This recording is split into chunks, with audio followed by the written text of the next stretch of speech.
mleteni kwangu. Wakamleta kwake Bartimayo, akamuuliza, wataka nikutendee nini? Akasema, nataka nione tena. Na hapo ndipo nilipokuambia inavyoonyesha Bartimayo hapo zamani alikuwa anaona, labda alipata changamoto ya kutokuwa na uono kwa sababu ya changamoto mbalimbali ambazo zilimkuta wakati wa ujana wake, lakini Biblia inasema akasema, nataka nione tena. Na Biblia inasema Yesu akamwambia, imani yako imekuponya. Na mara saa ile ile macho yake yakafunguka, yakaona. Tunajifunza nini hapa? Tunajifunza namna uweza wa Yesu wa kuponya na kuokoa. Yeye alikuja duniani ili watu wote wawe na uzima. Ukisoma katika kitabu cha Yohana ile sura ya 3 na mstari wa 16, anasema Mungu alimwachilia Yesu ulimwenguni ili aje kuokoa na kutafuta kilichopotea. Amina. Kile kilichopotea ni wanadamu ambao walipotea katika dhambi, walipotea katika maisha mbalimbali, walipotea katika taabu za dunia, walipotea katika ulevi na uasherati na uzinzi, mambo ambayo Yesu, mambo ambayo Mungu hayataki. Anataka watu watakatifu ambao watamlaki mawinguni. Biblia inasema Mungu hakumtuma mwana ulimwenguni ili ahukumu ulimwengu, bali Mungu alimleta Yesu ili ulimwengu uokolewe katika yeye. Na katika kuokoa, Yesu alikuwa akiponya watu mbalimbali na kuwafungua katika vifungo. Si kukuokoa tu kukupa uhakika wa kuingia mbinguni, bali ni uhakika wa kuponywa magonjwa yako, ni uhakika wa kufunguliwa kutoka katika mateso. Na ndio maana Biblia inasema alimponya mtu anaitwa Bartimayo, mtu ambaye alikuwa haoni. Zipo historia nyingi katika Biblia za uponyaji wa Yesu, na Yesu yuko mahali hapa leo apate kukuponya. Yesu yuko mahali hapa leo apate kukufungua katika mateso yanayokusumbua. Yesu yuko mahali hapa leo apate kukutoa katika kila aina ya manyanyaso yanayokusumbua. Ndugu yangu mpendwa, ni uhakika kabisa kwamba tunayemtangaza ana uwezo wa kukuponya, ya kwamba tunayemhubiri ana uwezo wa kukufungua. Hatumhubiri Yesu wa magumashi, hatumhubiri Yesu wa mchongo, tunamhubiri Yesu aliyefufuka, ambaye kaburi na mauti vilishindwa kumshika. Yesu mwenye uweza tunayemtaja ana uwezo wa kufungua na kukurejeshea uzima na kukurejeshea afya. Je, Yesu tunayemhubiri, hatumhubiri Yesu wa kuungaunga, tunamhubiri ambaye alifufua wafu, tunamhubiri ambaye aliponya watu, tunamhubiri ambaye hata sasa bado utendaji wake unafanya kazi. Hata sasa yupo ili apate kukuponya, yupo ili apate kukufungua na kukuweka huru. Yawezekana unapitia changamoto, yawezekana unapitia mateso, mambo ambayo yamekukatisha tamaa, mambo ambayo unaona hayana tumaini, mambo ambayo umehangaika kwa wataalamu. Siku hizi wanajiita, maana wamejivua vyeo vyao vya uganga, wanajiita wataalamu. Umehangaika katika hizo nafasi, wanajiita madaktari. Umehangaika katika hizo nafasi, lakini hukupata furaha ya maisha yako, lakini hukupata pumziko. Leo, asubuhi ya leo, tunayo habari njema ya kwamba Yesu anaweza kukutoa katika hayo yanayokusumbua. Tunayo habari njema ya kwamba Yesu anaweza kukutoa katika hayo mateso. Yesu anaweza kukuponya na kukuweka huru. Tunayo habari njema ya kwamba kwa kifo chake pale msalabani anautangazia ulimwengu ya kwamba imekwisha. Tunayo habari ya kwamba huyu Yesu tunayemhubiri anakubagua. Yeye akikupenda amekupenda, sio kama wanadamu. Wao wanakupenda kwa muda, wao wanakupenda kuchagua, lakini tunayemhubiri Yesu akikupenda amekupenda. Lakini wanayo nafasi anakupa ya kwamba ufungue moyo wako asubuhi ya leo, saa hii, ili aingie ndani ya moyo wako apate kukubadilisha. Ufungue moyo wako ili apate kushughulika na wewe. Haleluya! Tatizo ambalo tuko nao Na juzi nilisema wakati nikepo hapa, watu wamekuwa wakisema kama Yesu alikufa kwa ajili ya dhambi, mbona bado watu wangali wakitenda dhambi? Mbona watu bado wakitenda dhambi? Niliwaambia ya kwamba hata sasa bado sabuni zipo nyingi madukani, na kila kampuni kila kukisha inazalisha sabuni, lakini mbona bado watu wako wachafu? Ni kwa sababu hawajaamua kwenda kuzitumia hizo sabuni ili wawe safi na kuondolewa katika uchafu wao.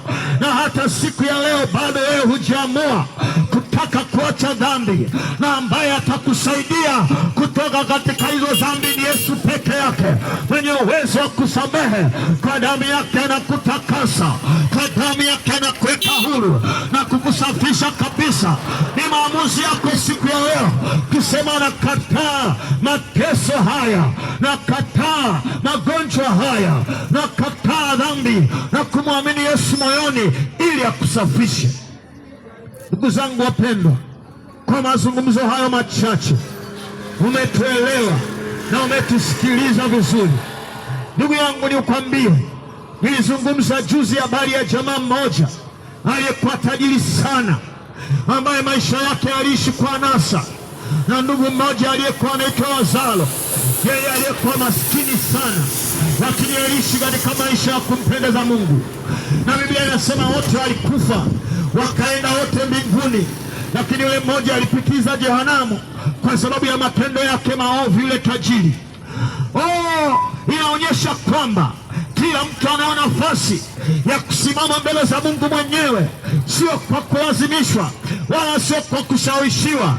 Na Biblia inasema ya kwamba kila mtu atatoa hesabu ya matendo aliyoyatenda hapa duniani. Ndugu mpendwa, nikwambie, jehanamu sio mahali pazuri. Wakati mwingine tunajifurahisha, tunasema ponda maisha, kufa kwaja, lakini unapondaje hayo maisha? Jehanamu sio sehemu safi kabisa. Jehanamu sio sehemu nzuri, ni sehemu ya kulia na kusaga meno. Ingekufaa leo umpe Yesu maisha yako, uepukane na hiyo jehanamu ya milele, uepukane na hiyo jehanamu. Ungempa Yesu maisha yako ili akubadilishe na kukuweka huru asubuhi ya leo.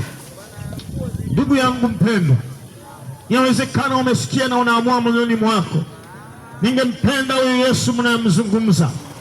Na niwaambie, kila mtu ana mateso yake mwenyewe hapa. Usiku ukifika, kila mtu anajua anakolala, anajua anakoteswa na majini, anajua anakoteswa na nguvu za giza. Kila mtu ana mateso yake hapa. Kila mtu ana mambo yake ambayo yanamsumbua, madeni, shida mbalimbali, kila mtu anazipitia zake. Na ndio maana tunaweza tukakaa pamoja tumevaa vizuri, lakini mateso kila mtu anayoyapata ni ya kwake.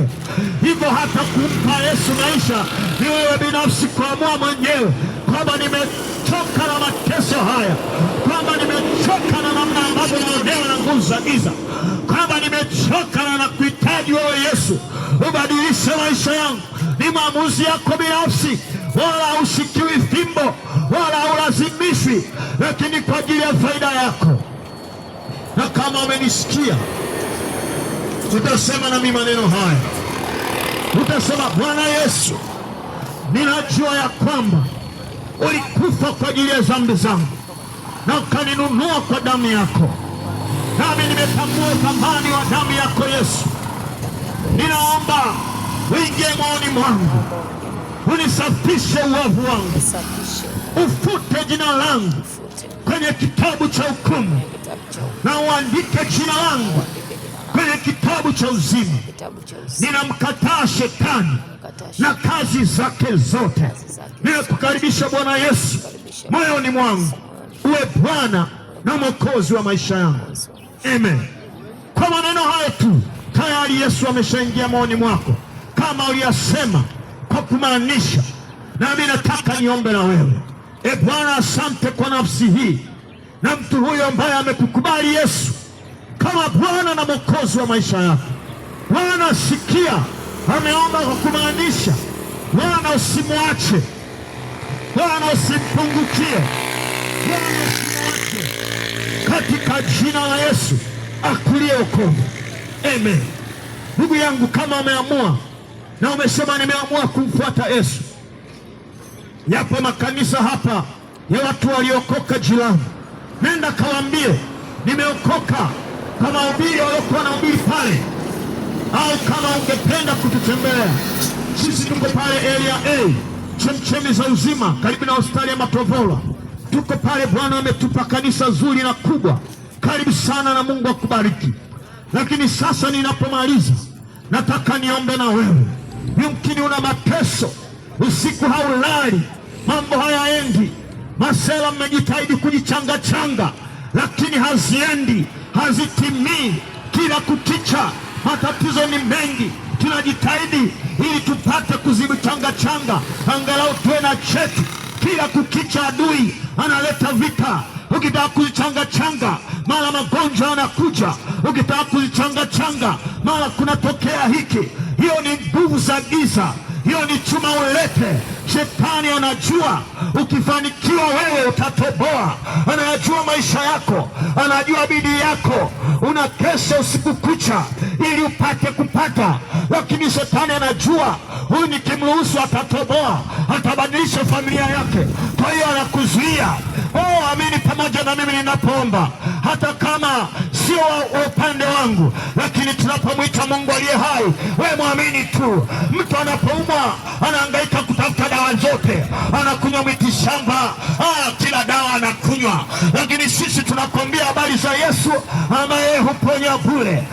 Yawezekana umepitia hali kama hiyo, yawezekana una ugonjwa, yawezekana una mateso mbalimbali, unataka kuoa au kuolewa, kila kitu ni gundu tu.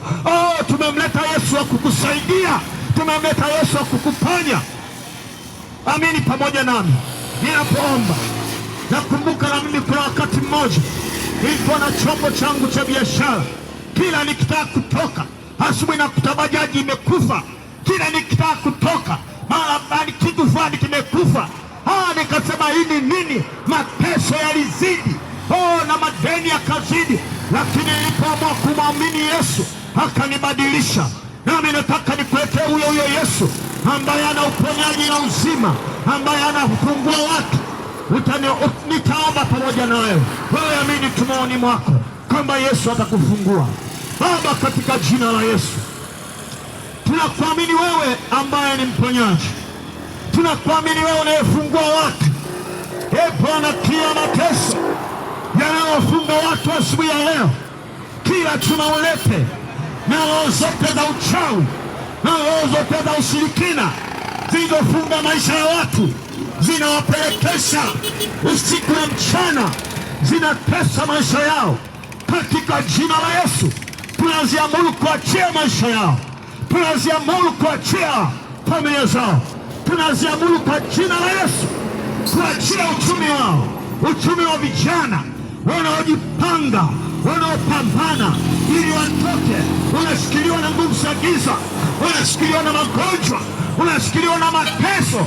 Katika jina la Yesu tunakemea hayo magonjwa, tunakemea hizo roho na mateso katika jina la Yesu. Niwaachilie watu wa Mungu hawa. Bwana, wabariki na asubuhi ya leo Bwana, waangazie neema yako kwenye biashara zao kwa jina la Yesu. Wabarikiwe Bwana, leo kawape neema ya kufanikiwa kusikokuwa kwa kawaida katika jina la Yesu. Asante Bwana kwa ajili ya uaminifu wako ya kwamba utafanya katika jina la Yesu Kristo. Tumeomba na kushukuru Mungu wetu. Amen. Ndugu zangu, Mungu awabariki sana. Tutakapokuja wakati mwingine utatuona tukwasilisiri, tutapewa Bwana yale mliotuombea, Bwana Mungu ameajibu. Lakini tukukaribishe pale Elia. Tunafanya ushauri kwa ajili ya watu mbalimbali, wafanya biashara. Tunafanya ushauri kwa ajili ya watu mbalimbali wenye matatizo ya ndoa, wenye matatizo mbalimbali. Na hapo kwenye vikaratasi vyetu kuna namba za simu, utapiga hivyo. Unajua Bwana, kila mtu anapitia magumu yake. Mwingine anaweza kakiona kakitupa, wewe okota tu, kila mtu ana matatizo yake. Nenda kakisome, halafu utapiga simu, tutakuombea. Kwa sababu usiku ukifika, tunapokuwa tunawaza na kutafakari, ndio tunajua kwamba hili tatizo siliwezi, Mungu ndio ananiweza. Barikiwe sana na Mungu awabariki sana. Tunawapenda ndugu zetu. Amen.